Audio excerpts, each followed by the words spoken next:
اعوذ باللہ من الشیطان الرجیم بسم اللہ الرحمن الرحیم۔ السلام علیکم ورحمۃ اللہ وبرکاتہ دوستوں۔ ام المومنین حضرت حفصہ رضی اللہ تعالی عنہ قیس ابن زید سے روایت ہے کہ رسول اللہ صلی اللہ علیہ وآلہ وسلم نے حضرت حفصہ رضی اللہ تعالی عنہ کو ایک مرتبہ طلاق دی، پھر رجوع فرما لیا، اور اس کی وجہ یہ تھی کہ حضرت جبرائیل علیہ السلام نے آپ سے یعنی آپ صلی اللہ علیہ وآلہ وسلم سے کہا کہ آپ صلی اللہ علیہ وآلہ وسلم حفصہ رضی اللہ تعالیٰ عنہ سے روزات کر لیں، اس لیے کہ وہ بہت روزہ رکھنے والی اور بہت نماز پڑھنے والی ہے، اور وہ جنت میں بھی آپ صلی اللہ علیہ وآلہ وسلم کی زوجہ ہوگی۔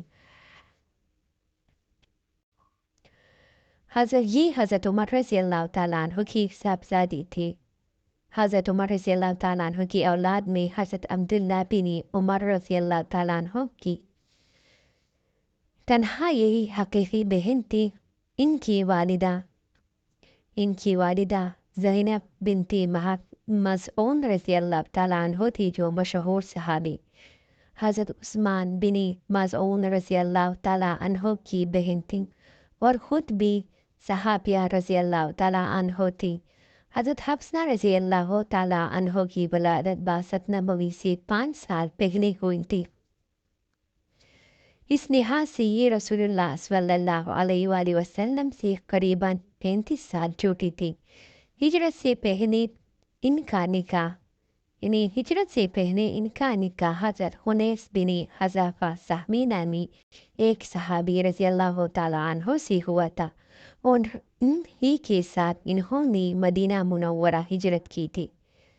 حضرت حنیس رضی اللہ تعالیٰ عنہ غزوہ بدر میں شریک ہوئی تھی، اور راجح قول کے مطابق بدر ہی میں ان کی کھاری زخم آئے، جن سے وہ جانبر نہیں ہو سکے تھے، اور کچھ ہی عرصے کے بعد انہی زخموں کی وجہ سے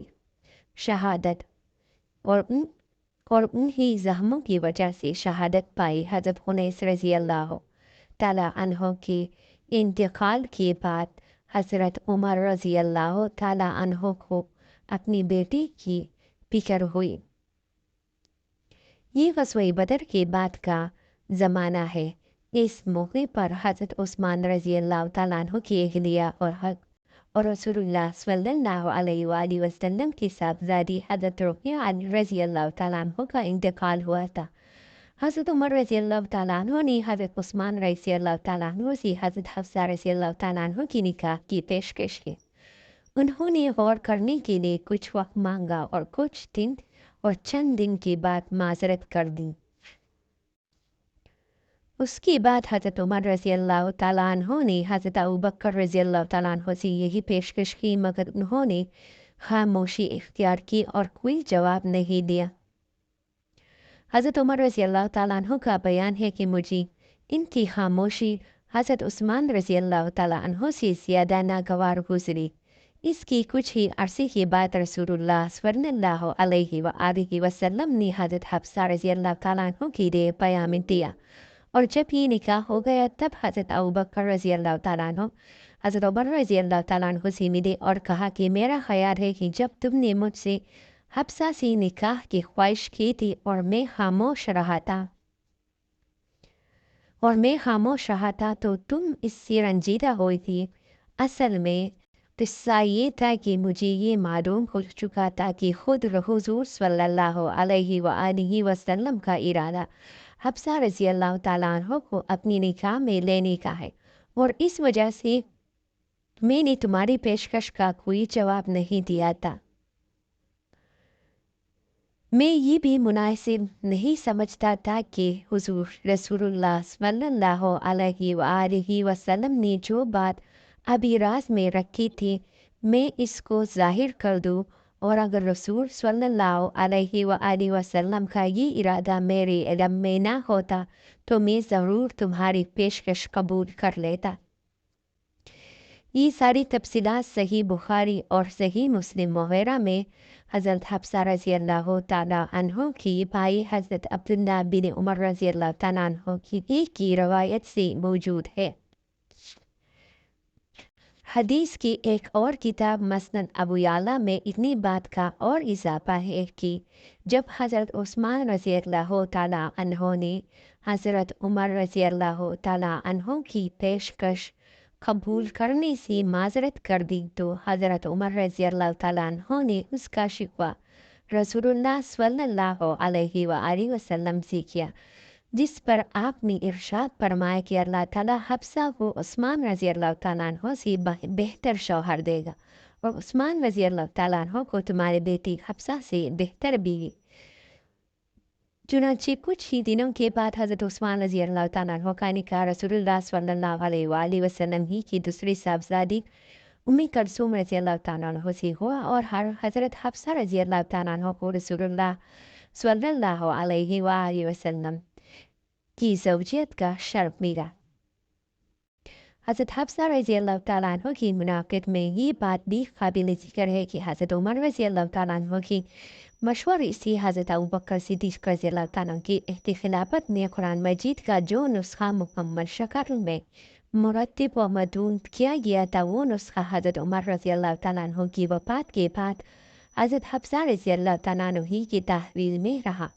اور حضرت عثمان رضی اللہ تعالیٰ عنہ کے عہد خلافت میں جب ضرورت پڑی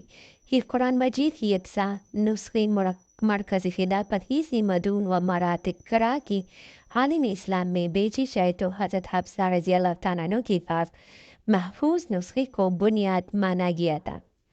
اس کی ضروری تفصیل اس سلسلے معرف الحدیث میں حضرت عثمان رضی اللہ تعالیٰ عنہ کی مناقب میں لکھی جا چکی ہے۔ یہاں دوسرے بھی عرض کرنا مقصود ہے کہ عہد پاروپی کے بعد اس نسخے کی حفاظت کا شرف حضرت حفصہ رضی اللہ تعالیٰ عنہ کی حصے میں آنا یقیناً ان کی ایک قابل ذکر فضیلت ہے۔ ام المؤمنین حضرت حفصہ رضی اللہ تعالیٰ عنہ نے حضرت معاویہ رضی اللہ تعالیٰ عنہ کے عہد خلافت میں انتقال فرمائے۔ اس وقت ان کی عمر تقریباً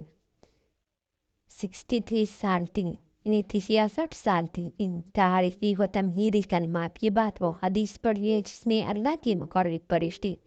حضرت جبرائیل علیہ السلام کی زبانی حضرت حفصہ رضی اللہ تعالیٰ عنہ کے بارے میں ایک شہادت نقل ہوئی ہے، اور اس کی وجہ سے واقعہ یہ ہے کہ حضرت حفصہ رضی اللہ تعالیٰ عنہ کی فضائل میں تنہا یہ حدیث بالکل کافی ہے۔ اللہ تعالیٰ کی یہاں حضرت حفصہ رضی اللہ تعالیٰ عنہ کی قدر و منزلت اور قبولیت و محبوبیت کا اندازہ کرنے کے لیے یہ حدیث بالکل کافی ہے۔ رسول اللہ صلی اللہ علیہ وآلہ وسلم نے جب کسی وجہ سے ان کو طلاق دے دی تو اللہ نے نہ صرف حضرت جبرائیل علیہ السلام کے ذریعے آپ صلی اللہ علیہ وآلہ وسلم کو رجوع کرنے کا حکم بھیجا، بلکہ حضرت حفصہ رضی اللہ عنہ کی سیرت و کردار کے بارے میں یہ سند اور یہ شہادت بھی عطا فرمائی کہ یہ دن کو کثرت سے روزہ رکھتی ہے اور رات کو اللہ کی بارگاہ میں کھڑی ہو کر نمازیں پڑھتی ہے، اور یہی نہیں بلکہ اس سے آگے بڑھ کر یہ خوشخبری بھی سنائی کہ جنت میں بھی ان کے لیے رسول صلی اللہ علیہ وآلہ وسلم کی زوجیت کا شرف مقدر ہو چکا ہے۔ یہ بات تحقیقی طور پر نہیں معلوم ہو سکی کہ طلاق کے اس واقعے کا سبب کیا تھا۔ البتہ یہ بات بالکل واضح ہے کہ طلاق اور رجعت دونوں کے سلسلے کا یہ واقعہ جو رسول اللہ صلی اللہ علیہ وآلہ وسلم کی گھر میں پیش آیا، اسی سے امت کو طلاق اور رجوع کا صحیح اور مسنون طریقہ عملی طور پر معلوم ہو سکتا ہے کہ اس واقعے کے پیش آنے کی ایک حکمت اس طریقے کی تعلیم ہو۔ اس کے علاوہ یہ بھی اس واقعے کی برکت ہے کہ اس کی بدولت اللہ تعالیٰ کی نگاہ میں حضرت حفصہ رضی اللہ تعالیٰ کی بلندی و مقام اور ان کی وہ خاص اوصاف جو اس کا سبب بنی اور پھر ان کا جنتی ہونا، یہ سب بھی معلوم ہو گیا۔